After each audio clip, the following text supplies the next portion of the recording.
So as far as other functions that the content enablement function would work with, what are they, and how do they work together? Yeah, so the content enablement function is going to work really closely with the content writer. And the reason why is that both of these functions work very closely with reps. And so even scheduling, like there might be enablement sessions where the writer and the enablement function are both present. They might be the same person as well, but both of those Yeah. functions should be present in some of the meetings.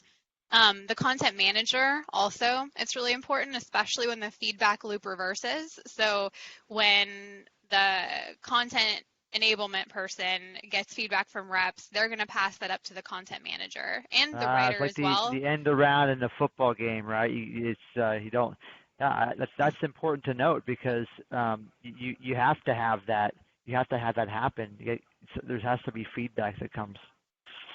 Totally. And I think you said there that the content manager is like the conductor of the symphony, right? So I That's right. think Yep. if the conductor doesn't understand what's going on at the end, right? If the conductor is just really out of that Something's loop, gonna be out of tune.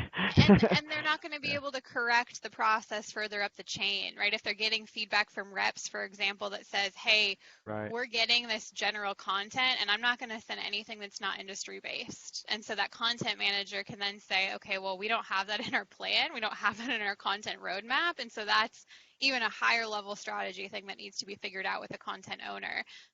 Or maybe that the feedback is, hey, we want more links to assets in these sequences. And that's something that could be brought up with the content writer, the content manager. That doesn't actually need to get kicked up to the owner, but everything needs to be communicated well to the manager because they're really facilitating the whole process. So they need to be involved if there's any major roadblocks or successes too, because then they can duplicate that and replicate that, scale that across the org, right? That's the dream, right? So, That's the so if dream. if the manager doesn't know what's Dream going team. on, yeah, it's hard to scale.